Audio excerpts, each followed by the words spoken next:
Boa noite a todos. Meu nome é Alexandre Chambarelli de Novaes Filho. Sou assessor jurídico do IATEL e do GFMTC e desde já agradeço o convite e a confiança que me foi depositada para fazer parte desse momento, fazer parte do congresso. Pela primeira vez já escutei tantas histórias desse congresso e realmente é um momento muito importante para fomentar o debate, fomentar a pesquisa e incentivar e instigar cada vez mais o conhecimento, né? E esse trabalho que a gente tem feito de assessoria jurídica já vai completar uns 3 anos, pouco mais, pouco menos, talvez, e mostra, assim, uma seriedade de ambas as instituições, tanto do IETEL quanto do GEFA. O GEFA, apesar de há pouco tempo estar formalmente existindo no papel, o grupo que fez parte do GEFA já existe na história há muito tempo, né? E desde sempre houve essa necessidade, essa busca por uma assessoria jurídica, porque dentro do planejamento estratégico, dentro de uma decisão institucional, ter uma validação jurídica dá uma segurança maior, né, e dá uma legitimidade maior nas atuações do dia a dia. Isso mostra que existe uma busca pela integração de todas as áreas, integração científica, integração institucional, integração jurídica. Temos também um trabalho contábil também muito forte, então a integração nessa parte da contabilidade, toda a parte documental, burocrática, frente às instituições públicas, frente aos pacientes, né, frente a todos os parceiros, frente a todos os profissionais que atuam dentro das instituições. Então existe uma preocupação em manter realmente tudo de uma maneira completamente profissional, com uma gestão empresarial, de fato, sabe? Quando eu falo uma gestão empresarial, uma gestão profissional, uma gestão séria, e isso reflete de maneira muito positiva em todos os trabalhos da instituição. E quando a gente então leva para esse lado da pesquisa, do trabalho científico, do estudo científico, essa seriedade se torna cada vez, se mostra cada vez mais séria até. A gente percebe que todos os argumentos, todos os debates, todas as discussões, quando se percebe qual é a verdadeira proposta que o GEFA e esse próprio Congresso aqui está querendo ter, a proposta é um debate sério, é um debate profissional, é um debate em que as pessoas, instituições, órgãos, conselhos, quaisquer agentes que venham a participar desse debate venham muito bem preparados, venham muito bem fundamentados na sua posição. Porque, infelizmente, o que a gente percebe é que quando vem um contra-argumento a uma posição tomada do IATEL, do GEFA, dos profissionais que estão no IATEL e no GEFA, vem contra-argumentos muito desfundamentados. Vem argumentos muitos estão despreparados, não estudaram direito e vem apenas com uma certa replicação de argumentos, repetição do que foi dito antes, para tentar manter um status quo de narrativas que, no fim das contas, prejudicam e muito o profissional sério, fonoaudiólogo que quer trabalhar, e, pior ainda, prejudica a própria população que tem restringido o seu direito de viver, de se tratar, de ter sua saúde plena.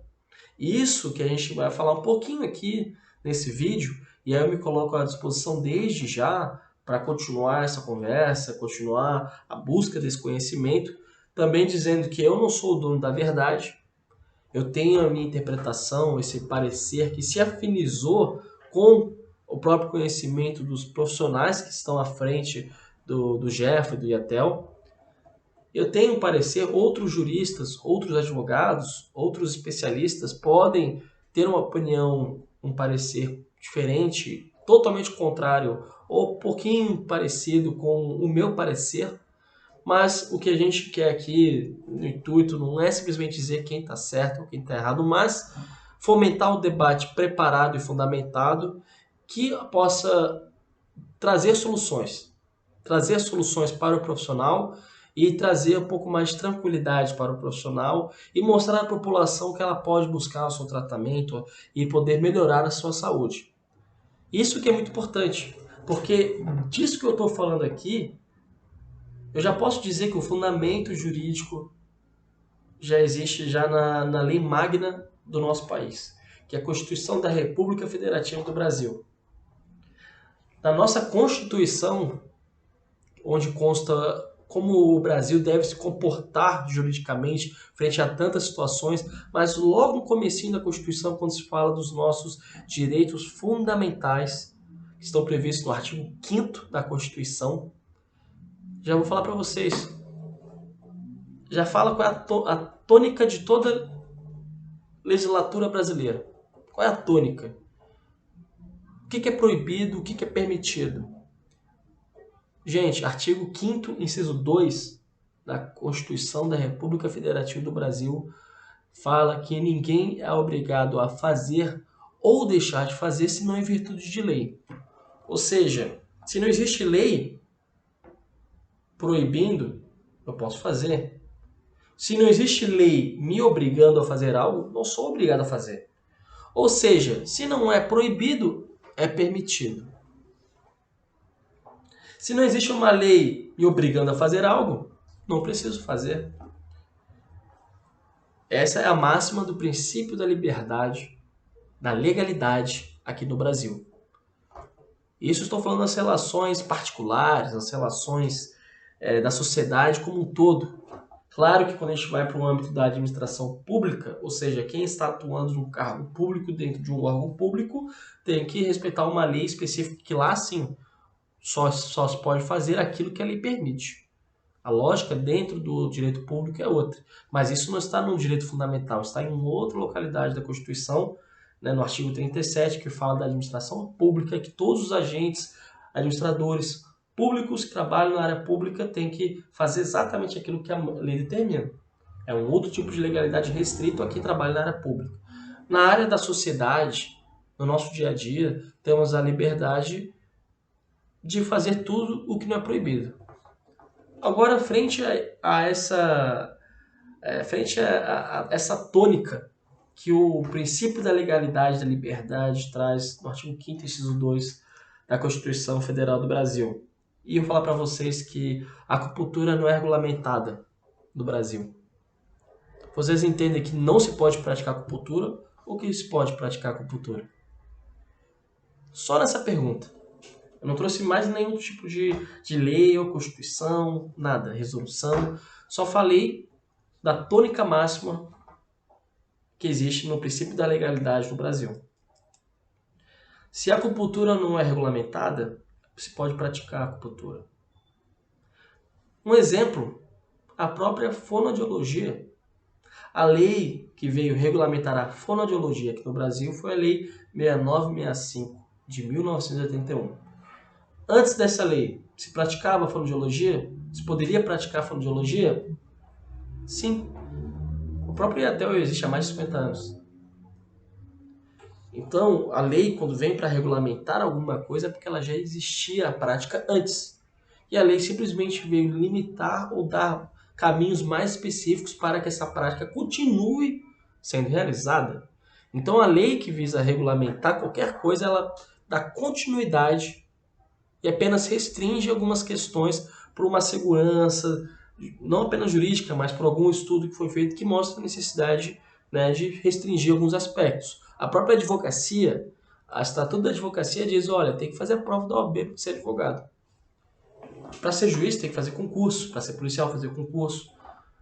Para poder ser fonoaudiólogo precisa fazer a faculdade de fonoaudiologia e ter um registro no Conselho de Fonoaudiologia. A lei que veio regulamentar a fonoaudiologia também é a lei que regulamentou o Conselho Federal de Fonoaudiologia. E é assim que as profissões são regulamentadas. A lei que regulamenta a profissão é a mesma lei que também cria o conselho profissional respectivo daquela profissão. Então é isso que aconteceu com a fonoaudiologia. Então, quando o Conselho Federal de Fonoaudiologia ela emite alguma resolução em que regulamenta alguma prática da fonoaudiologia, mesmo que não esteja prevista na lei geral, é porque essa lei geral ela deu autoridade para que o conselho profissional possa emitir resoluções que regulamentem ainda mais a profissão, de acordo com a necessidade e conveniência também. Então, essa resolução tem uma força de lei. Por quê? Porque existe uma lei federal que deu força e autoridade para aquele conselho criar resoluções, certo? No próprio artigo 5º, com o direito fundamental, está previsto, por exemplo, no inciso 13, a legalidade, eu falei que está no inciso 2. Agora, no inciso 13 existe o direito fundamental ao livre exercício do trabalho. Ao livre exercício do trabalho. Ou seja, eu tenho direito de trabalhar, eu tenho direito de poder ir atrás do meu sustento, eu tenho direito de poder viver dos frutos do meu trabalho. Faço mais uma pergunta. Sabendo então que na própria Constituição Federal tem como direito fundamental o livre exercício do trabalho, a acupuntura, mesmo sendo regulamentada no Brasil, pode ser praticada? Pode. Todos têm o direito de trabalhar. A não ser que venha uma lei que a regulamente, que aí entra na mesma ótica do que a gente acabou de falar agora, para poder restringir e especificar caminhos, né, que possa garantir que esse trabalho e essa prática seja feita de uma maneira que realmente valorize a prática do trabalho em si, né, e possa também dar maior segurança e tranquilidade aos objetivos dessa prática, que é atender os pacientes. E aí entra um terceiro direito fundamental do mesmo artigo 5º, ainda na Constituição Federal do Brasil, que é o que não está em nenhum inciso, está na cabeça, no caput do artigo 5º, falando sobre a inviolabilidade da vida. Todos nós temos direito à vida. E quando falo em direito à vida, estamos sim falando do direito à saúde, porque a saúde é o que mantém a vida. E agora estamos saindo da esfera do direito do profissional, de praticar a acupuntura, estamos agora falando do direito fundamental do paciente. O paciente receber o tratamento que melhor lhe for adequado, que melhor lhe for conveniente, que melhor lhe convir para ele poder buscar o tratamento e dizer, nossa, eu quero ficar melhor, quero melhorar minha saúde. Temos que garantir o direito fundamental dos pacientes, o direito constitucional do tratamento à sua saúde. Então temos que abrir os olhos, né, das instituições, dos conselhos, dos tribunais e dos nossos representantes, que quando estamos falando de a possibilidade dos profissionais da saúde, dos fonoaudiólogos em utilizar a acupuntura e as práticas integrativas dentro da sua profissão de fonoaudiólogo, estamos dando uma oportunidade, estamos respeitando o direito do paciente em ser tratado, porque ele não pode ter limitações na busca do seu tratamento, na busca da sua melhora, na melhora da sua saúde e assim melhorar a sua vida e também a sua dignidade de viver. Isso, então, estamos juntando 3 garantias fundamentais previstas na nossa Constituição da República Federativa do Brasil: o direito à legalidade, à liberdade, o direito ao livre exercício do trabalho e o direito à saúde. E são esses 3 princípios que guiam todo o nosso entendimento, toda a nossa busca de estudos, né? Toda a busca que o GEFA, que o IATEL faz, todos os profissionais que estão à frente dessa instituição estão buscando porque queremos trabalhar e queremos dar o melhor aos nossos pacientes e melhorar na vida deles. É isso. Por que então existem pessoas, outros profissionais, existem instituições, muitas vezes até mesmo órgãos públicos contrários a esse objetivo?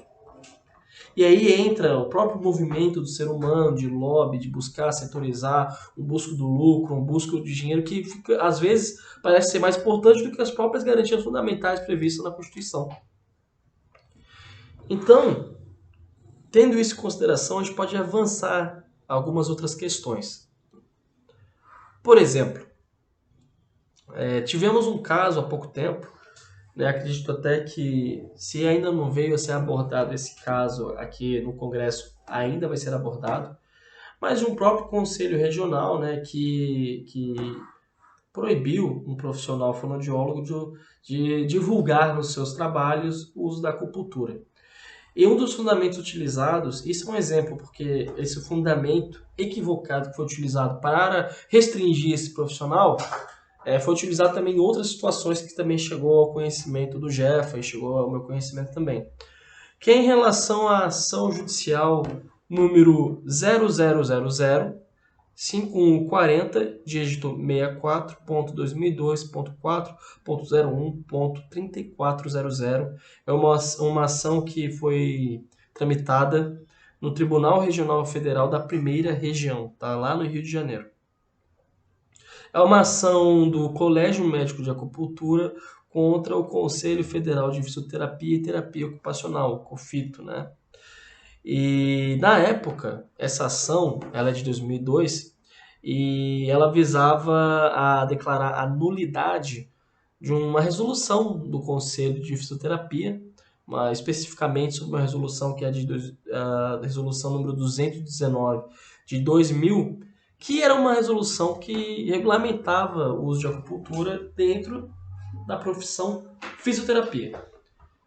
E equivocadamente, de uma maneira assim, vamos dizer, talvez até imatura ou falta de conhecimento, né? Existem algumas outras pessoas que levariam isso para um lado até leviano, mas utilizando a decisão judicial que existe nessa ação para trazer o entendimento de que as práticas integrativas, a acupuntura, são exclusivos da classe médica, com base na decisão judicial dessa ação, tá? Só que a questão é que em nenhum momento essa decisão disse que era exclusiva da classe médica, tá? Essa ação visava falar simplesmente da resolução 219 de 2000. E essa resolução foi decretada nula, porque de acordo com a decisão, a lei que instituiu a fisioterapia e o Conselho de Fisioterapia não dava uma margem interpretativa para permitir que aquela resolução fosse elaborada pelo Conselho. Então, a discussão era sobre a lei de fisioterapia e se haveria fundamento legal para que o Conselho fizesse uma resolução, inclusive dizendo que, caso o Conselho quisesse fazer uma resolução, naqueles moldes que estavam lá, deveria primeiro alterar a lei que permitisse a regulamentação das práticas integrativas na lei, que aí sim poderia fazer a resolução.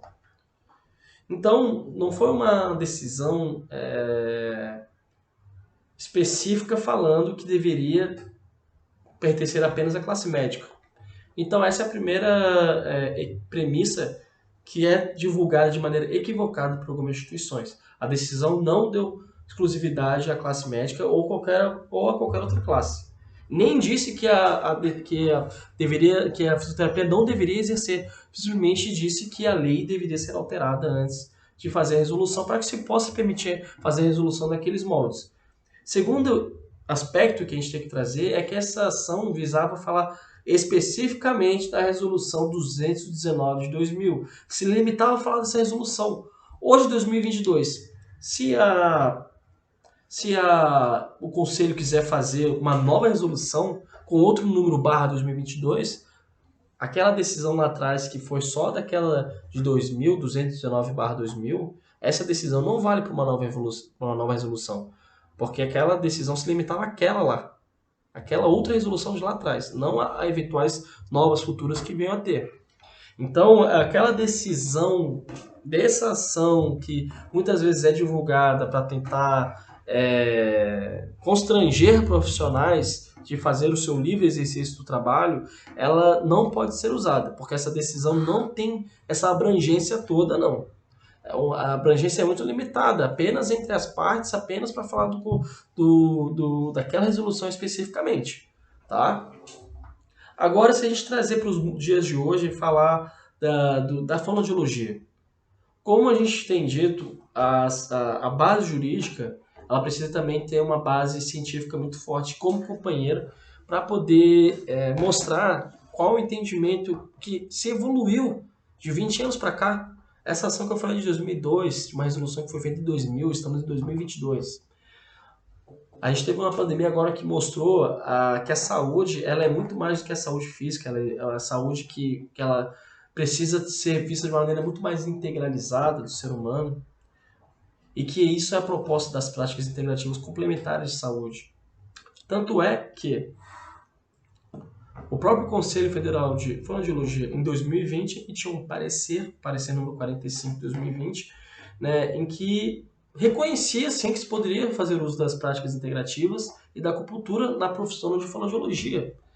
Isso ainda é um parecer, tá? Um parecer, ou seja, uma opinião fundamentada dentro de um comitê criado pelo Conselho Federal de Fonoaudiologia. E esse parecer, então, vai ter que ser votado dentro das assembleias do Conselho, para aí sim virar uma resolução dentro do Conselho Federal de Fonoaudiologia, que possa regulamentar o uso dessa profissão o uso dessas práticas dentro da profissão. Por que eu estou falando isso? Olha, Alexandre, mas se tudo que tu está falando disso que eu posso praticar, por que então eu preciso do Conselho? Aí entra um aspecto até muito mais político, mas para que todos os profissionais possam finalmente usar dessa prática sem medo da perseguição do conselho.